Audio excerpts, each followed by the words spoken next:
Introduction and welcome to everybody. Today we would like to present to you the outreach project Photonics4All. And honestly, in the first moment I was a little bit astonished when I received this invitation for today, because I was asking, we are not a research project, why are we here today? And then I got the answer, which is in fact very true, because photonics is a very, very important topic, not only in Europe but across the world.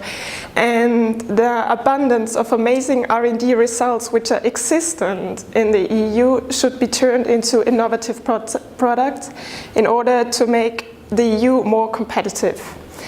And for this we need more innovation actions, but also a coordinated support action. And one of them is Photonics4All.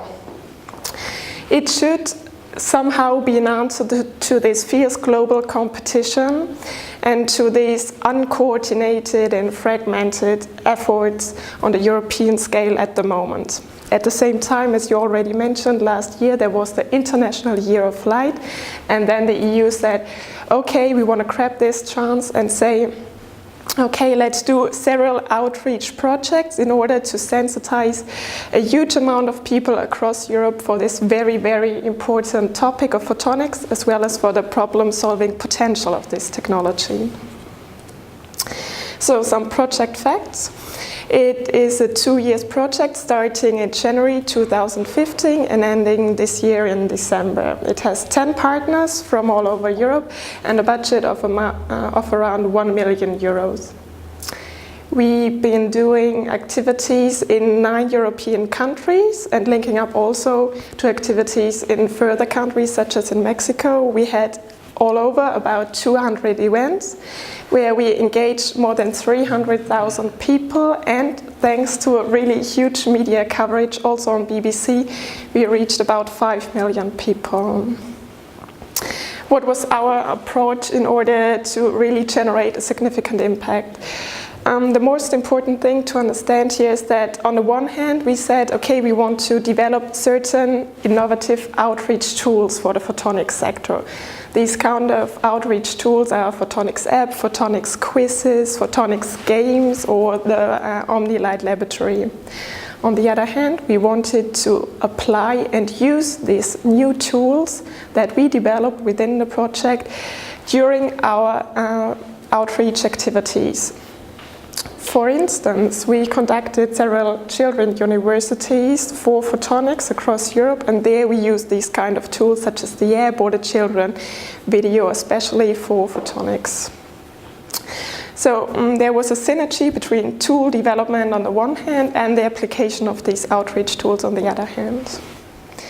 And we can say that this approach or this concept really worked out, because we could really generate several achievements as regard the first target group of our project, the young people. We conducted up to now already more than 100 activities, reaching more than 100,000 young people across Europe. Among them, almost 40 photonics universities, children universities, with 2,600 children participating. My colleague will tell you later on a little bit more about these photonics children universities and how to engage already the youngest of our societies for photonics. But we not only trained the children, we also trained teachers, physics teachers, by means of the Photonics Explorer kit. That's a toolkit that you can use, and it can help you to include photonics and photonics games, photonics experiments within your physics sessions. Besides, we developed an online quiz in several languages. You can play it online or offline. We have 28 prototypes of photonics games. My colleague Fabio will tell you also a little bit more about this impact of learning and gaming at the same time. And of course our amazing Photonics4All app, that's really, really easy because you can just download it, you can understand the basic facts about photonics technology, as well as the fields of applications of photonics. We have developed children video and as well crosswords and photonics. The second target group, the entrepreneurs or future entrepreneurs, was a much more challenging target group, so to say. Because here it was not only about fascinating people, but also engaging them in photonics.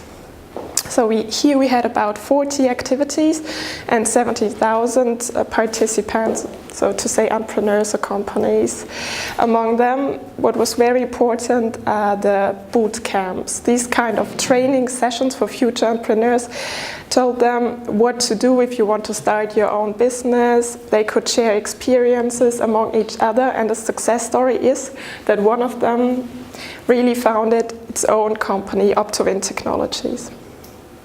We had several innovation workshops, which is also something extremely special, because here the companies, the entrepreneurs in photonics were matched with the researchers in the same field, and they could share experience.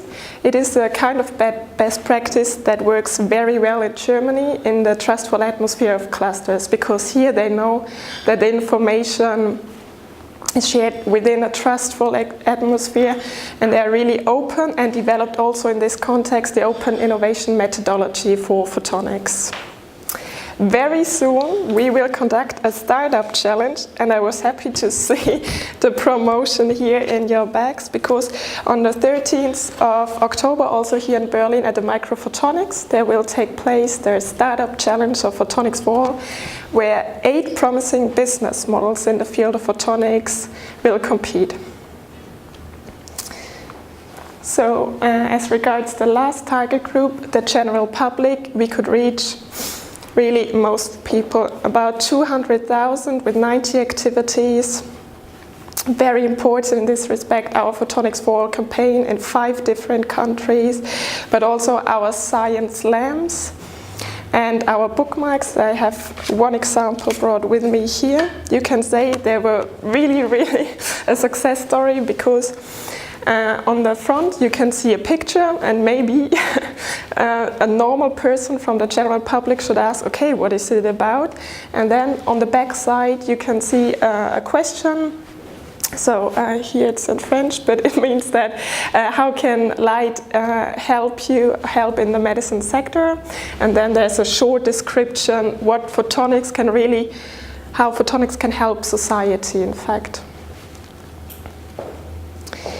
Last but not least, we also created several expert interviews. In these kind of interviews, experts from very different fields explain how photonics helps them in their everyday life to better do or better accomplish their objectives. Last week, we were very happy because there we could conduct an interview with the Nobel Prize winner, Mr. Nakamura, so the person that invented the blue LEDs. So to cut a long story short, what were for us, the main results of the project? We can say we not only raised awareness of millions of people across Europe for this new field of technology for photonics, but we could also engage them. That means in a bilateral activity. And last but not least, most important, also for the European Commission, of course, we could engage them in a very intensive exchange, so an innovation activity for our startup challenge, for instance. So we did really the entire ladder of participation, from awareness raising to innovation. And the next step for us, and also for our sister projects, will be that this unique momentum, this situation now, where a lot of people are aware of photonics technology and the problem-solving potential of it, will be used to do a new thing. That means that the maker labs or fab labs across Europe will be equipped with photonics equipment, with photonics tools, and their students, technicians, young professionals can really enhance their learning and their capacities. So that's the next step, photonics enhanced fab labs. Thank you very much, and now my colleague Dusan will continue.